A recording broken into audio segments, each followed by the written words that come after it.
Well, welcome to the 700 Club. We have an exclusive story for you, and it begins with a quote. I love the bass loves me. And that's what Donald Trump said in this interview with CBN News. David Brody sat down with the former president just yesterday, and they covered a range of topics from the Supreme Court leak to the Trump-backed candidate who just won the Republican primary in Ohio. Mr. Trump also said many people think he was the best and they want him back. So, will he run for the presidency in 2024? David Brody brings us the answer.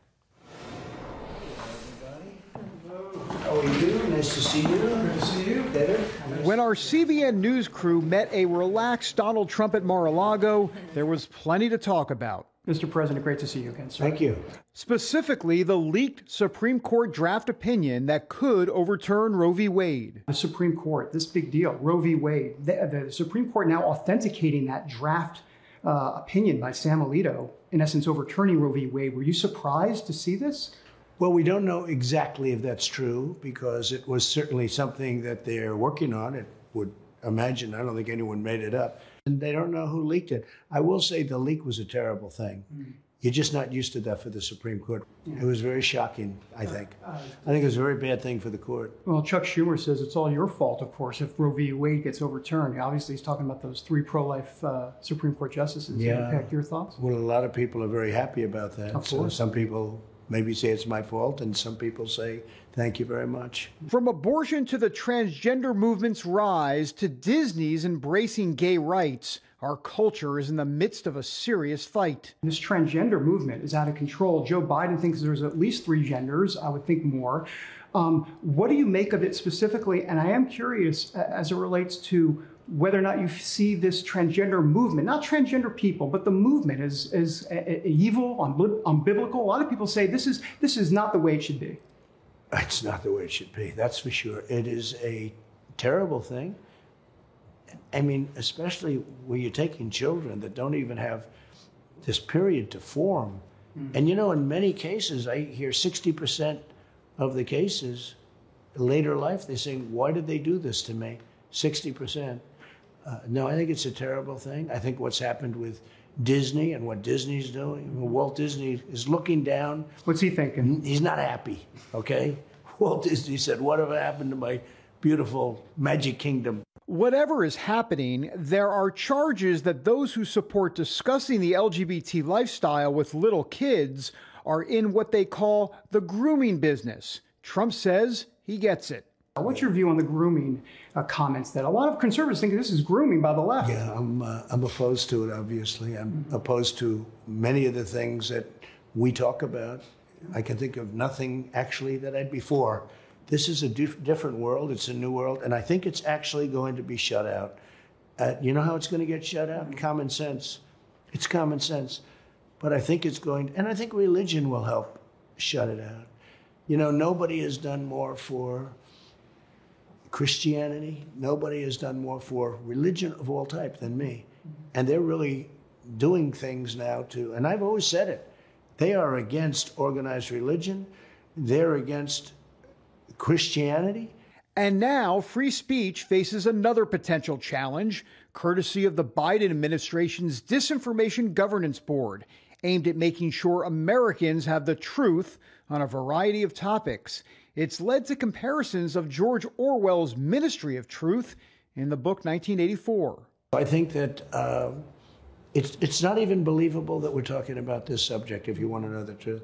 Who would have believed that we're talking about somebody that's going to censure people over a long period of time, and very strong? Now they're saying, oh, no, it's just a recommendation. That's where it all began. I guess that's what they used to say in Russia. That's what they said in the Soviet Union, right? We're just going to do it a little bit. No, we can't do that. We can't do that. That's a horrible thing. Imagine you, in your administration, introducing some sort of Ministry of Truth. What the media would have done with Well, I have a Ministry of Truth. It's called Truth. It's called Truth Social. The truth about the upcoming midterm elections is that polls show the GOP poised for victory. Trump, as you might imagine, sees himself leading the way.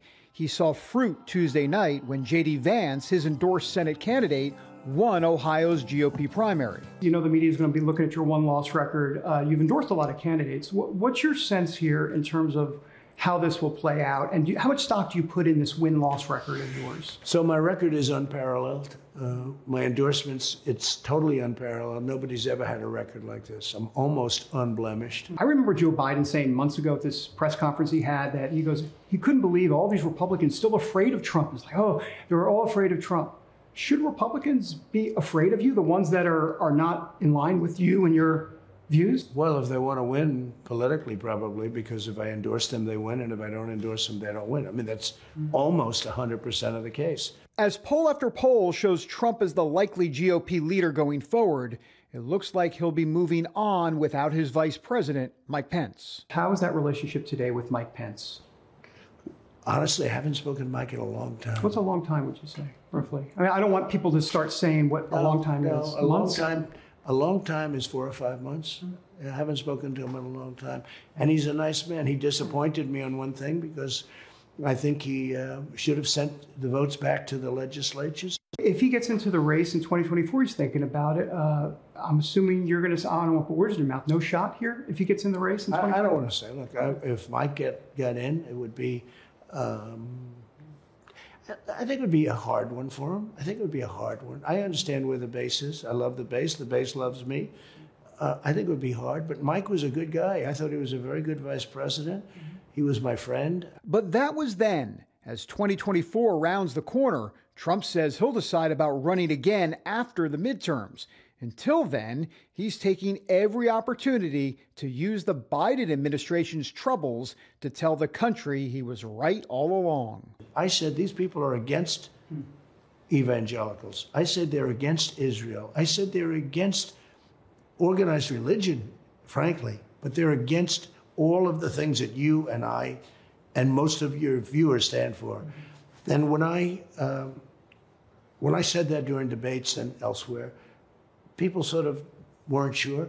I turned out to be right. And I've had many people say, as good as I think we were, they said, you were the best at it. You were the best, and they want me back. Everything I said was right, by the way. And I'm not just talking about energy and the border, I'm talking about religion. And from all appearances, Donald Trump is ready for an encore. David Brody, CBN News, at Mar-a-Lago in Palm Beach, Florida. It's almost like watching the preview for another heavyweight fight, that this is going to be Frazier versus Ali, round 2. So are we going to see another Biden-Trump presidential race? And I think it's shaping up to be that in 2024.